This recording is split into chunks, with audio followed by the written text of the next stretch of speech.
Hi. Okay, I just want to discuss the much debated and talked about topic right now is the post-COVID world system.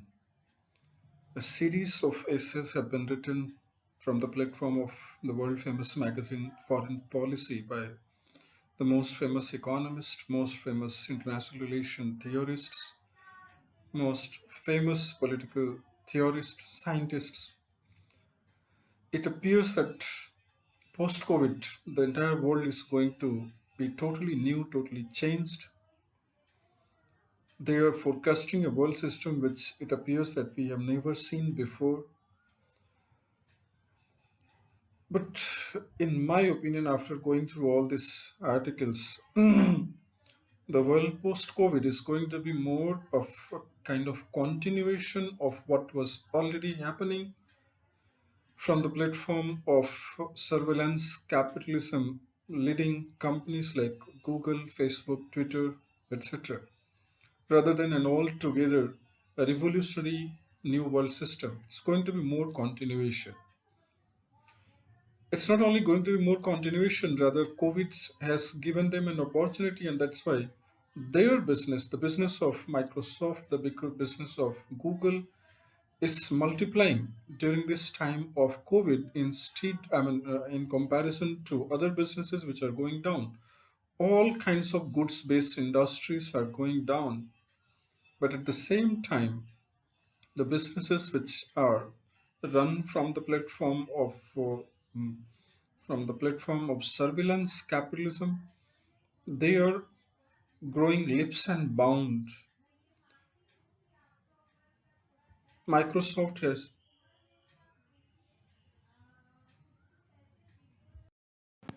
So I want to discuss two things. First, the continuity post COVID and the strengthening of that continuity instead of an altogether imagining and hypothesizing an altogether revolutionary new world.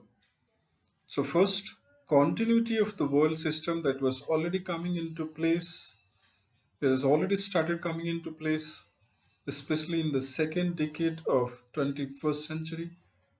And second, how the same continuity is going to become more and more stronger. For example, how the virtual world system is going to become stronger.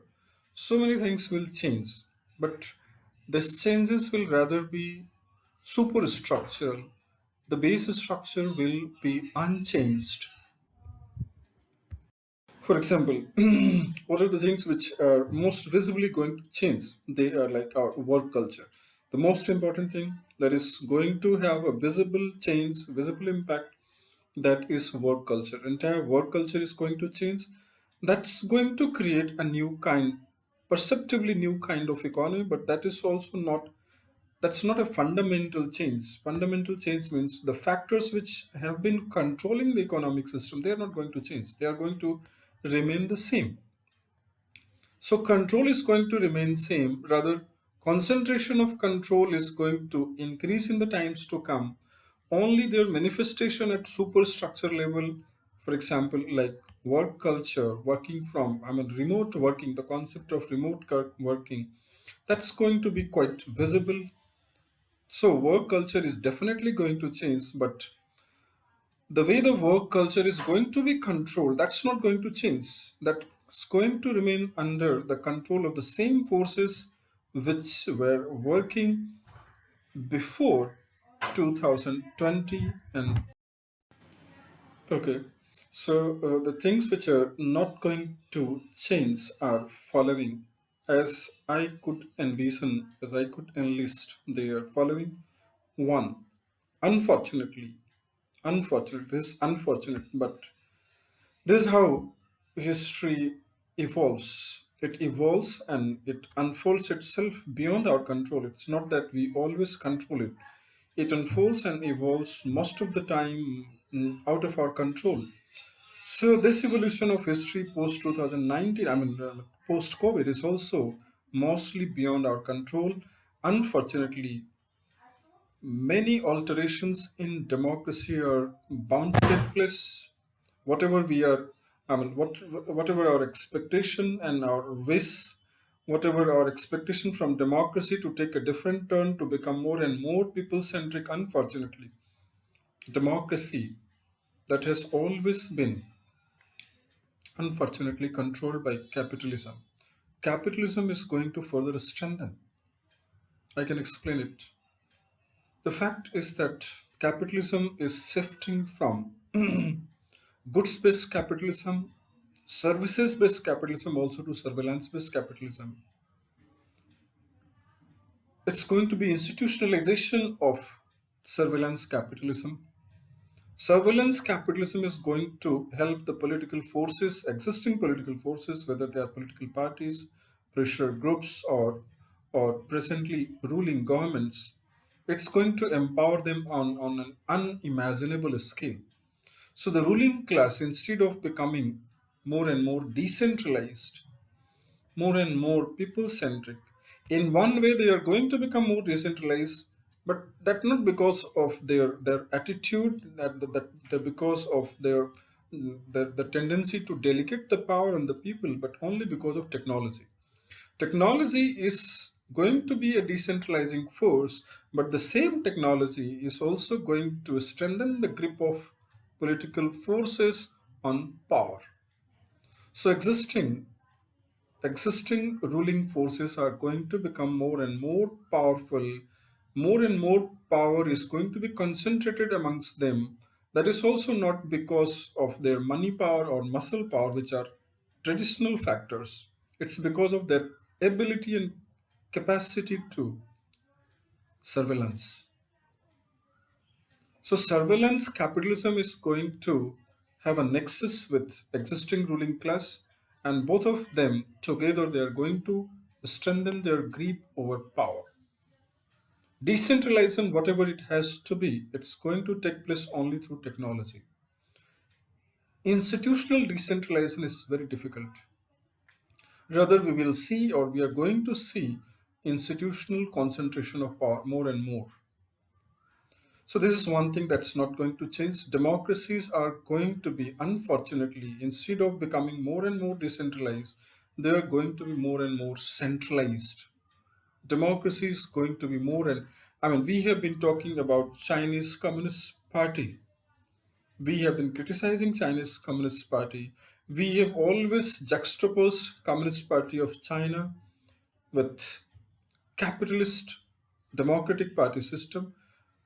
But in reality, democratic political parties are also going to be more a replica of Chinese Communist Party rather than becoming more and more democratic, liberal.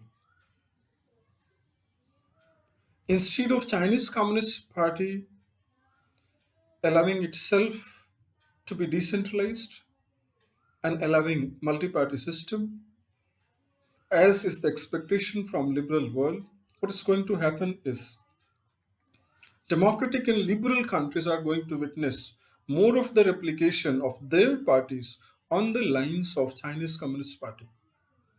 This is unfortunate, but this is how history evolves. I don't believe in man's infinite ability to control the history. The history has been controlled by humans, but they're outside humans. History is controlled by the invention of humans. This is a big dilemma. Man creates technology for its own convenience, but a time comes when man loses the control over technology. This is the entire human history. Autonomy and independence of technology is going to become a big barrier between man and history, man and circumstances. So, technology will control, and accordingly, what's going to happen is political parties are going to become more and more surveillance based.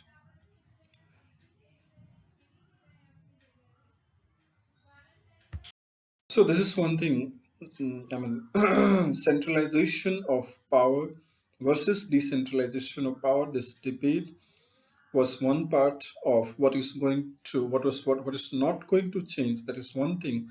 Second thing, polarization of world, polarization of international system, polarization in communities, polarization on the lines of civilization, what is discussed by Samuel P. Huntington in his famous book Classes of Civilization.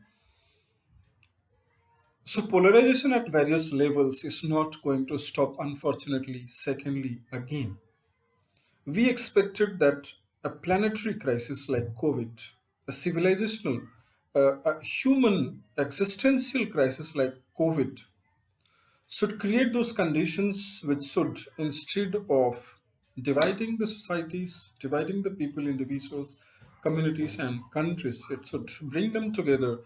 But reversely, what's going to happen, unfortunately, is polarization that was already taking place. That's not a new phenomena that is being generated in 21st century.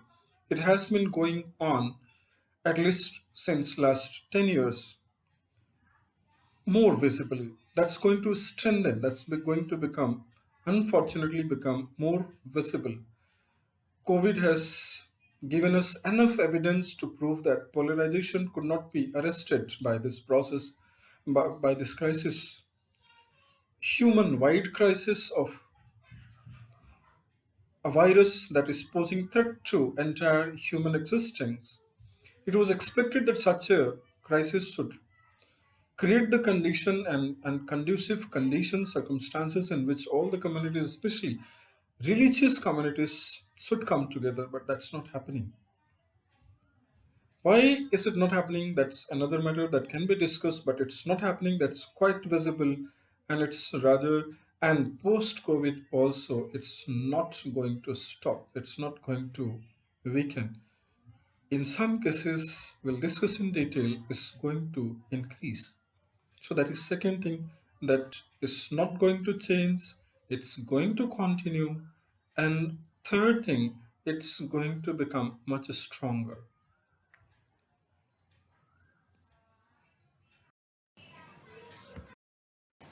Okay, third thing that again, instead of changing, going to continue and going to become stronger is it was expected in the or in the first phase of COVID crisis that economy is also going to become more and more decentralized. It's going to, and it should become more and more village centric based on the principles of self reliance, independence. I mean, village independence, etc.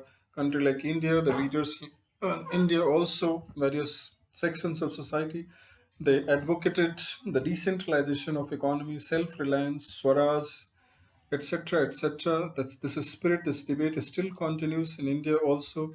Unfortunately, this is also not going to be a reality. The factors which control the economy, they are instead of changing, they are continuing. So instead of decentralization of economy, self-reliance, etc., it's again going to be more centralized economy. First, continuation of the same trend. This COVID crisis, whether it continues for 3 months, 5 months, 6 months, or 1 year, it's only an interregnum for the revival of the same forces, same factors. During this period, centralized economy, globally centralized economy, is again going to become reinforced. So, what we are going to witness is the central manufacturing hub is going to, China in last 15, 20 years has emerged as the global manufacturing hub due to,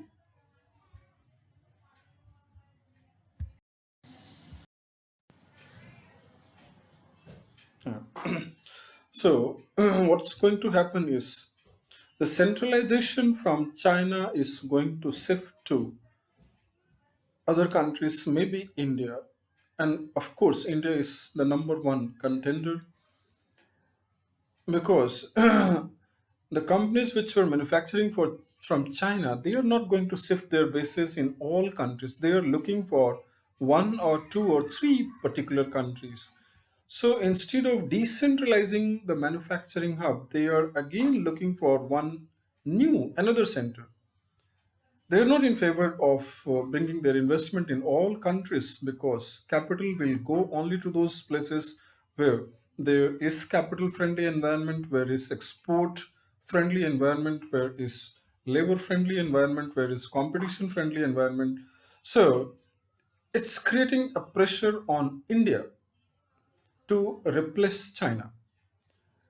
Although I doubt the ability of Indian bureaucracy to create that environment which existed in China, which could attract the global capital from the whole world, but still, there is a kind of hustle and bustle. It's already going on.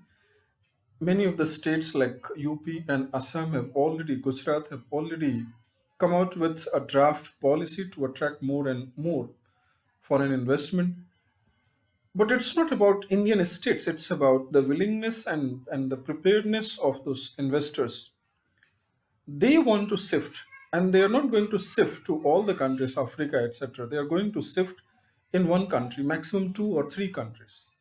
So the trend again proves that concentration of manufacturing hub is going to continue rather than being decentralized. All these talks of decentralizing economy by building economy, agricultural economy, self-reliant economy, MSMEs, etc., etc. This is not going to work in long term. It's because ultimately production has to be, unless we reverse the entire process of production, consumption, distribution. The fact is that production, consumption, distribution continuum is going to remain the same. For example,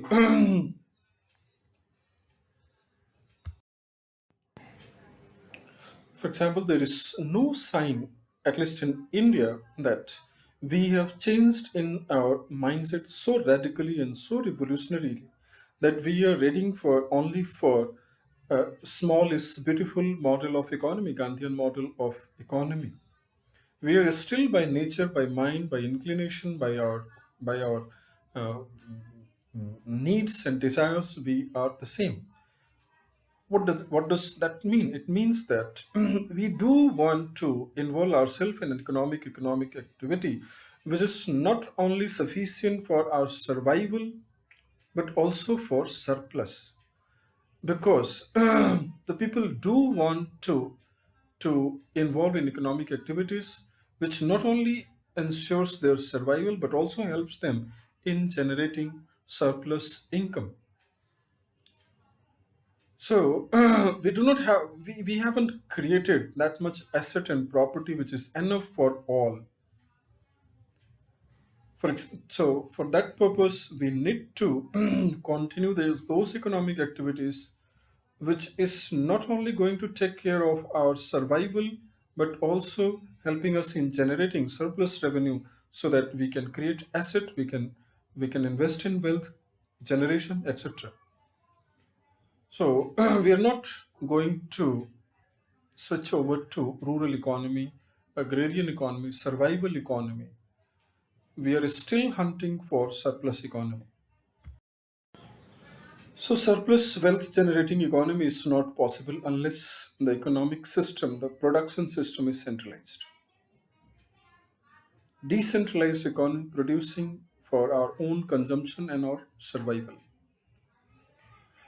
This model depends on our mental preparedness that we need limited things. We need limited goods, limited conveniences, limited lifestyle.